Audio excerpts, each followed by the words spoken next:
Hey/Sujin/Inans, here is my experience last night, as much as I can remember. Be me. Fucked up sleep schedule. Go to be at 5 a.m. Wake up around 10 a.m. Get up, walk around for a bit. Go back to bed. Dream occurs. 2 women in front of me.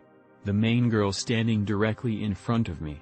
I can't remember what she looked like. Let's call her F. Second woman was a VTuber whose model I like. I never watch her. VTuber is standing behind her to the left. F is standing in front of me still with a smirk and strap on. I am scared and crying a bit. I'm still a virgin. F doesn't say anything. Continues smirking. Dream ends.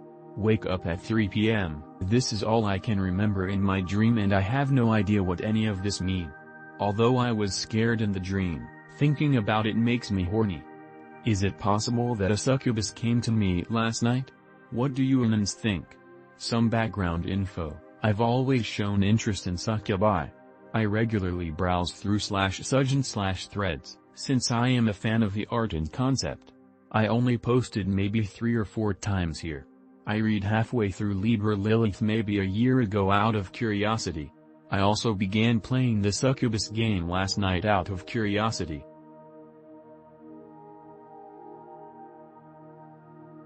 Be me, few years ago. Halloween, but no party this year due to several issues.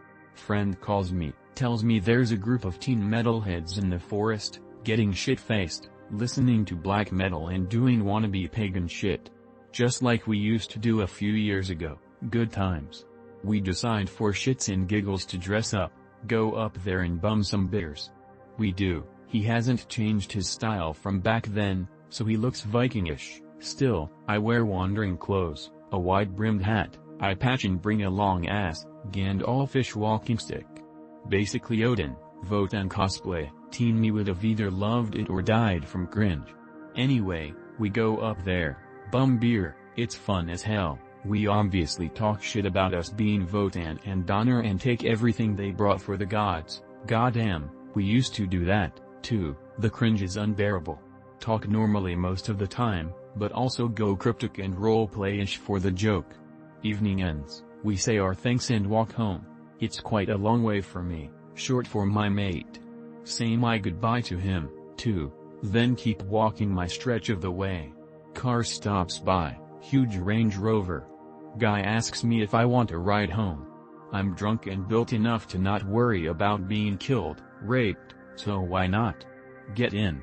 Guy is old, gray-bearded, 3-piece suit, on a Halloween night, wears a hat and, fuck me if I'm lying, an eye patch. Drives me home. Says his goodbyes with something akin to, you know, maybe I should be angry, but this was kind of hilarious. I'm left in front of my front door, haven't even told him my address, absolutely dumbfounded. I mean, my mate is one for pranks and he has played some that were rather convoluted, so I've talked myself into being 99% sure that it was a joke of his, even though I know his family and social circles and this dude wasn't among them, but still, this was either a paranormal meeting, quite literally the best joke that has ever been played on me.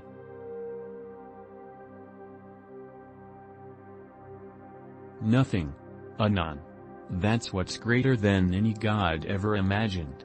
It's wordplay. Duh. I can't do that BDW. Play with words. About that. It's a skeptic thing. Shrugs.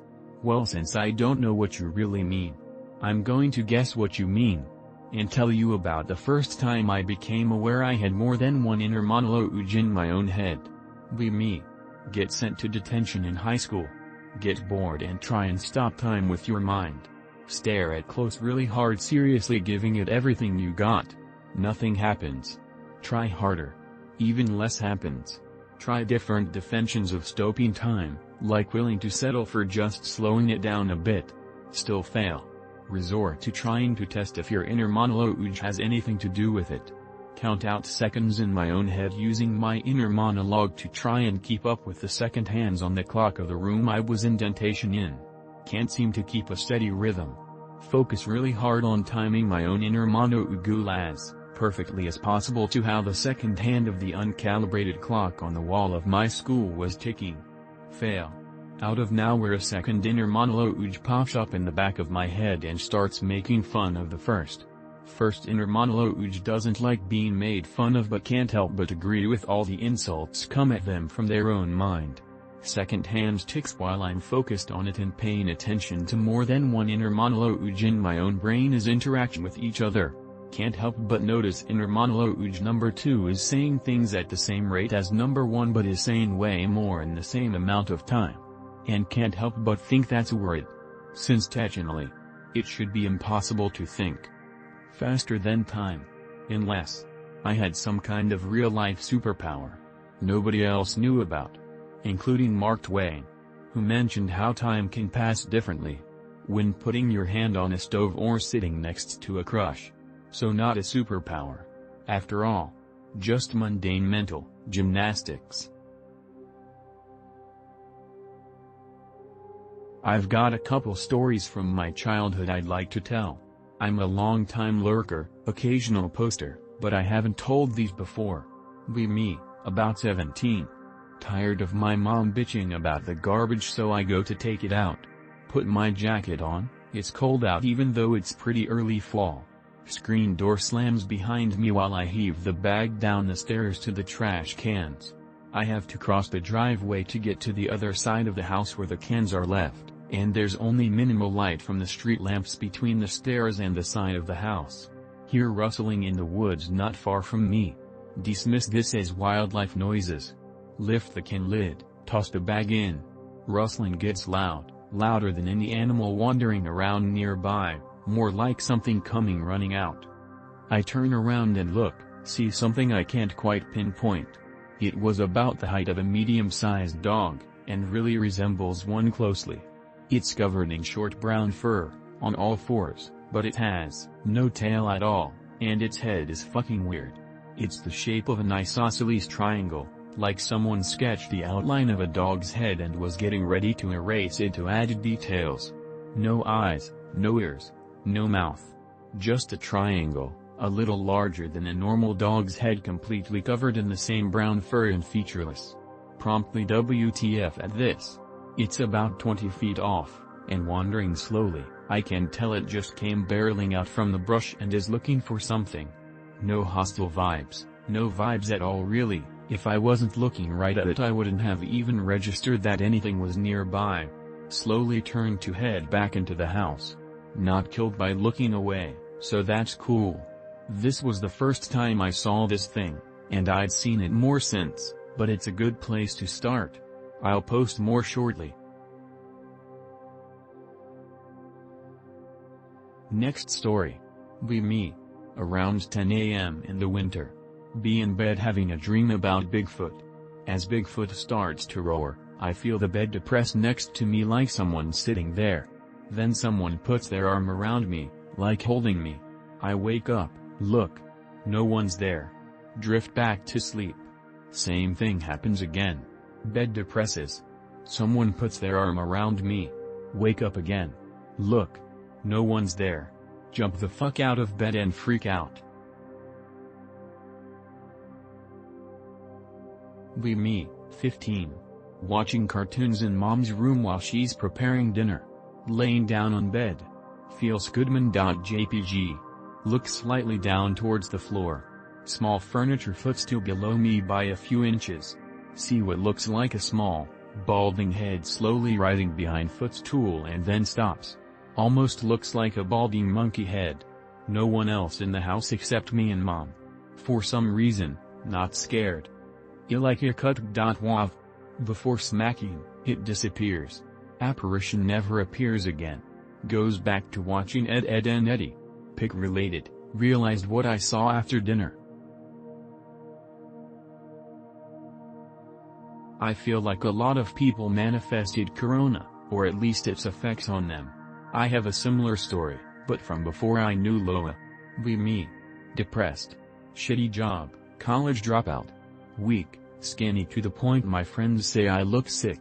Living at my dad's, which would allow me to accumulate wealth if I wasn't depressed to the point I piss away my cash on shit food. Desperately imagine a scenario where I can improve my life. Next day at work, my manager, who I disliked, Conveniently quit during COVID, says we're closing down for 2 weeks, or maybe a month. Wow, 2 weeks is exactly what I need. I can make a plan and get it started and I'll be in a much better place. Decide to go back to school, begin application. Design a power rack and build it with Dad. This was a great bonding experience. Fix my diet, gaining weight. Turns out, my place of work was the first to shut down and will be the last to open back up, literally opening months after everywhere else. Go back eventually, working a fraction of the time with better hours and make friends with new co-workers, who are my age and chill. Get to work with managers I like. Things going great for me ever since. Smile. I feel like a lot of people have similar stories about COVID. I know the gym looks like ghetto shit, but I imagine I'm in a prison for crimes I didn't commit and I'm getting strong enough to break the bars and smash the chains holding me, so I feel like it works. Be me. Sit in front of my PC a few years ago. Just browsing the intros. It's a sunny afternoon. 4 p.m. We had a budgie at the time and his ass was parked right next to me on my left side.